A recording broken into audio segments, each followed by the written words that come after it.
Welcome to the Deep Dive. We're here to help you make sense of the latest economic headlines. Yeah, especially when the signals seem, all over the place. Exactly. It can feel like trying to read a map with half the directions missing. Yeah. So our mission today, give you that complete picture. We're going deep into the past week's market action. That's Monday, September 1st through today, the 8th, and the big focus, that really surprising August jobs report. And we're not just going to list numbers. The goal here is to help you connect the dots. Right. We want to show you what these shifts really mean for the economy, for how you might think about investments, and for your own financial outlook. So by the end, hopefully, a much clearer picture. That's the plan. A more coherent understanding of where things actually stand. Okay, so let's unpack this. The big one, the most impactful news, landed on Friday. The August jobs report. Yeah. The main number, non-farm payrolls, came in at just plus 22K. That's 22,000. Which was a big surprise. A huge miss, way below the plus 75K expected, and down from plus 73K the month before. And it wasn't just a one-off, right? No, that's the key thing. This was the second straight month of really weak job numbers. And the unemployment rate. That ticked up too, rose to 4.3%, which, okay, that was expected, but still, it's the highest it's been since late 2021. Up from 4.2%. And putting that in context is, I think, really important. Go ahead. Well, if you look at the total jobs added over the last 4 months, it's only plus 107K. Only 107,000 over 4 months. Yeah. That's the lowest 4-month total since, the middle of the 2020 pandemic lockdown. Wow. And get this, if you take out actual U.S. recessions, it was the lowest 4-month total in over 70 years. 70 years. Okay. And then you got to remember, non-farm payrolls, the unemployment rate, these are what we call lagging indicators. Right. They tell you what already happened, sort of like looking in the rearview mirror. Exactly. They often go down after a recession has already started, not before. Unlike leading indicators, which try to predict the future. Precisely. So while this 4-month total is still technically positive, it's not hugely negative like in past recessions, the steady weakening. It's definitely waving a red flag for investors. A red flag about what specific? About near-term economic growth and maybe more importantly about corporate earnings growth. Got it. A definite red flag. Yeah. But here's where it gets kind of tricky because earlier in the week, we got different signals, didn't we? We did. The ISM report, that's the one measuring manufacturing activity. Right. That came in at 48.7. So it slightly missed the 49.0 expectation, Right. but it did bounce back from a 10-month low. Yeah. So a miss, but also sort of a recovery signal. Kind of. And if you dig into that ISM report, there's a really fascinating detail. The new orders component. Ah, okay. What about it? It completely smashed expectations, flew up to 51.4. They were expecting maybe 48.0s, and the prior month was 47.1. 51.4. And crucially, that's above the 50 mark, right? Exactly. That's the all-important 50% level. For you listening, think of 50 as the dividing line. Above it means expansion. Below it means contraction in manufacturing. So new orders expanding is a good sign for future production. A very positive sign, yeah. It suggests underlying demand might still be there. Okay, so help me reconcile this. We've got the jobs report, the rearview mirror, showing a definite slowdown, maybe even flashing red. But then a leading indicator, these new manufacturing orders pointing to the future, shows surprising strength. How do we make sense of that? Are they just conflicting signals right now? That is the crucial question, isn't it? And it really hits at what's making the market uneasy. Yeah. The jobs report, that's a snapshot of now. The new orders, that's looking ahead. It suggests businesses are still seeing enough demand to plan for more production down the line. But which one wins out? Well, that's the challenge. Will the jobs slowdown eventually drag down that demand? Or is the strength in orders maybe coming from just one specific area while other parts of the economy are struggling with hiring? So uncertainty. For now, yeah. The market's wrestling with this disconnect. Good news on future demand, but kind of worrying signals from current jobs. And the fallout from that jobs report. It went straight to the Fed, didn't it? Had a huge impact on policy expectations. Oh, absolutely. Immediate and dramatic, that weak data.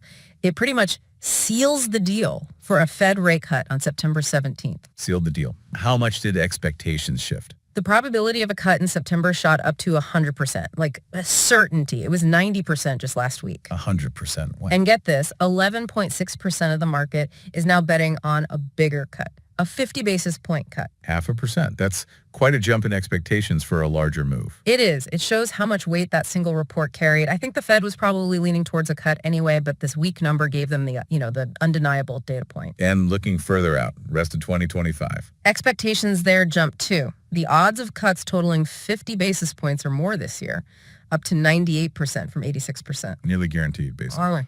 Pretty much. And maybe even more striking, 76.5% over 3/4 of the market now expect cuts of 75 basis points or more. That was only 38.5% last week. That's a massive shift in just 1 week. Yeah. So what about inflation data?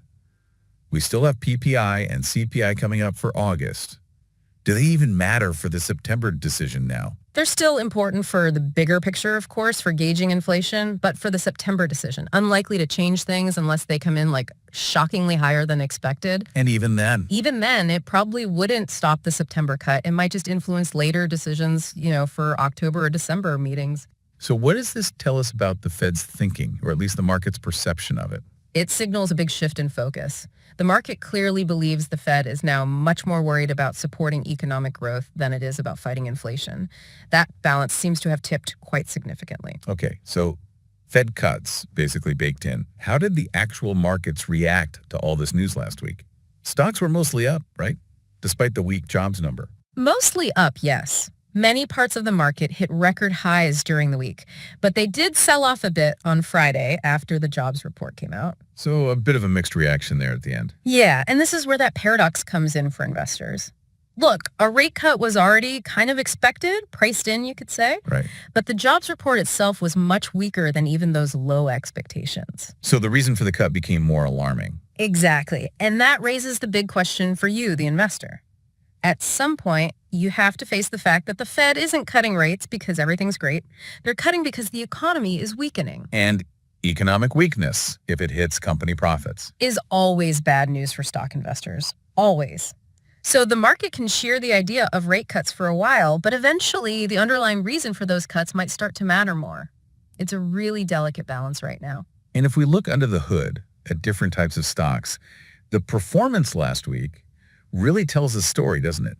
A confluence of stories, as you put it. It really does. Take small cap stocks. They were up plus 1.2%. And they tend to like rate cuts. Yeah, they often rely more on borrowing money. They're more sensitive to the domestic economy. So the prospect of cheaper money from rate cuts is generally good news for them. Okay.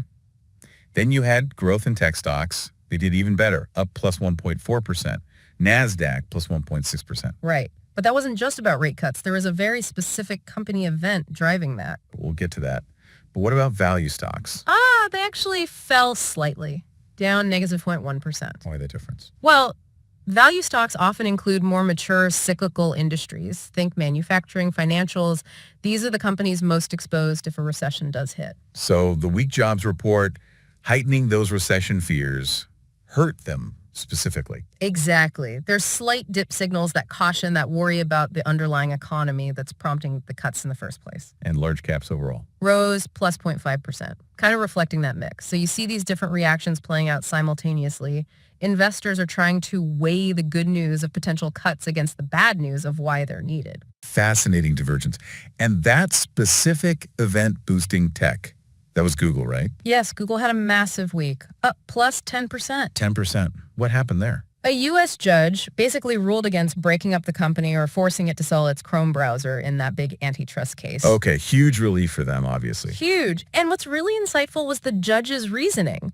They essentially said Google's potential antitrust issues have kind of been overtaken or at least significantly mitigated by the impact of AI on the search industry. Wow, so AI disruption actually helped Google in an antitrust case. Seems that way. It's a really interesting example of how legal outcomes and these massive tech shifts like AI can intersect and dramatically impact market leaders. Absolutely. Okay, shifting gears a bit. Beyond stocks, another asset class had a, truly remarkable week. Gold. Remarkable is the word, just kept climbing. Hit another record high, didn't it? Crossed $3,500 an ounce for the first time last week. And then kept going. Crossed $3,600 for the first time today, Monday the 8th. Incredible. The weekly gain was what, over 5%?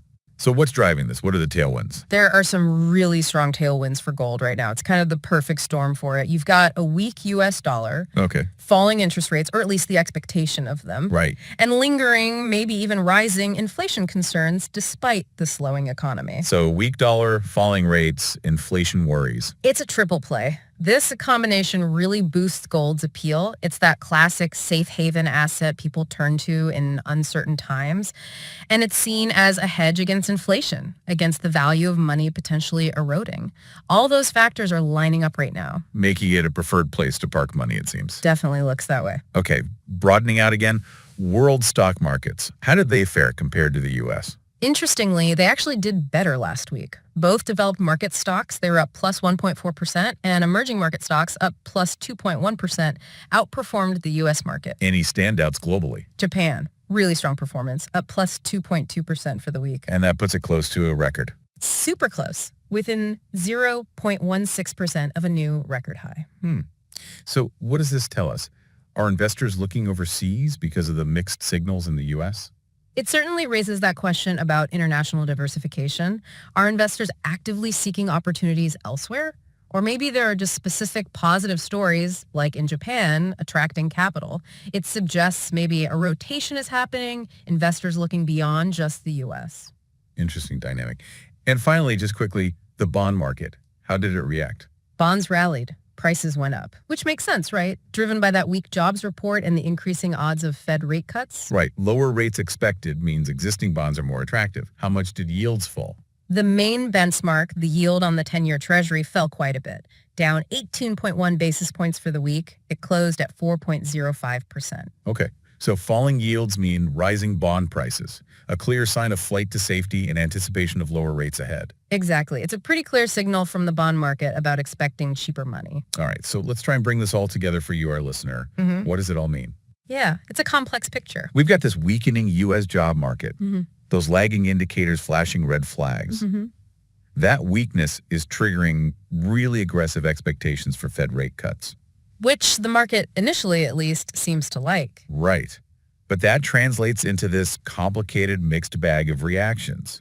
Some stocks cheer the idea of cheaper money. Others worry about the recession risk that's causing the cuts. And meanwhile, you've got global markets doing their own thing, maybe attracting capital, and assets like gold soaring on their own set of drivers. So many moving parts. Exactly. And understanding how these signals connect or sometimes disconnect, learning to see both the red flags and the pockets of surprising strength, that's what really helps you stay informed. It's about building that coherent, nuanced picture, not just reacting to headlines. Precisely. Seeing the whole landscape, the forest and the trees. Absolutely. And maybe we can leave you with this final thought to ponder. The market's been reacting pretty strongly to weak economic news, treating those potential rate cuts almost like purely good news. For now. Right. How long can investors really keep separating that good news of rate cuts from the bad news, the underlying economic weakness that's actually causing those cuts? That's the million-dollar question. What does that tension mean for your investments, for your outlook over the next few months as this all continues to unfold? Something to think about. Definitely. Thank you for deep diving with us today.